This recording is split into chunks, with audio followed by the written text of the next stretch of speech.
రొందులు fighting అయితే పొయ్యిలు పోసుకొని మాట పెట్టుకుంటే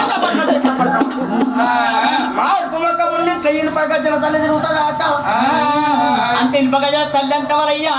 గజల తల్లి అంటే జ్యేష్ఠదేవి లక్ష్మీదేవి ఇద్దరు అక్క జిల్లల్ని శుక్రవారం నాడు భూమిపల్లి కడ మబ్బుల వాడకుండా తిరుగుతుందట. లక్ష్మీదేవి ఓలింటికి పోతుంది.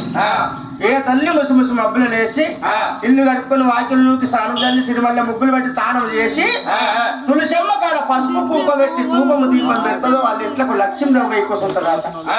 ఇక ఎవరింటి కూడా చెత్త చెదారం పాకు పాడు మన్ను తుమ్ము ఉంటుందో వాళ్ళ ఇంట్లోకి దరిద్ర దేవత జస్ట్ ఖర్చు కూర్చుంటుందట. అందుకే తెలిసిన పెద్దలు అన్నారు అనుకు తల్లాన్ని కొడుతుందట, ఆ పాసు ఏమో పాడిని కొడుతుందట. ఇంటి లోపల భార్య గంతే. ఏ మగవాడు భార్యను నడిపించుకుంటుంటాడో వాళ్ళ ఇంట అష్ట లక్ష్ములు తిరుగుతాయి. ఇక ఏ మగవాడు భార్యను నేర్పించుకుంటుంటాడో వాళ్ళ ఇంట అష్ట దరిద్రం ఉంటుందట. నిజములు అందరికి ఒక్క సీటు కూడా రాతల మగవాడు. ఓ తల్లి నలుగురు బిడ్డలు కంటే 4 గుడ్రకి ఇస్తుంది. ఓ బిడ్డకు మంచి మొగడు దొరుకుతాడు. ఎట్లా ఫీల్డ్ మీద సత్యాలు దొరికినట్టు అంత మంచిగా చూసుకుంటారు. ఇక ఇంకొక బిడ్డ రాతుంటది.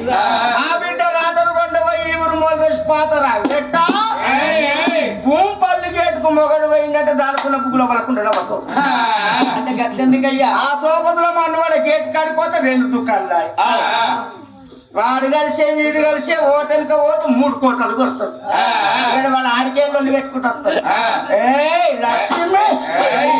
లక్ష్మీరాదు సాగి ఉండే లక్ష్మీరాదు అది ఇంట్లోకి వచ్చేవారికి డోంట్ టచ్ భగవంతుడు కానుకుంటారు. అందుకే అడవులకు చేసుకున్న మొదలు మంచోడు కావాలమ్మా. అంత కొంచెం కాని మామ తాగబోతోడు కాని మరుదులు పేకాటోడు కాని ఆడవిళ్ళకు చేసుకున్న మగడు మంచోడైతే పుట్టిల్లి అదికి రాదట. ఇక్కడ వెళ్ళబోత కలసిలో పోయింది ఏమి లేక నువ్వు బాధపడుతున్నావు. ఇంత పెళ్ళాము బాధపడుకుంటుండగా మగవాడికి తిందామంటే తినబుద్ధిగా. సతి కష్టం పతిదంటారు, పతి కష్టం సతిదంటారు. నీకు ఏమి బాధలు వచ్చినాయి చెప్పవమ్మా నా ముద్దుల పిల్లమో.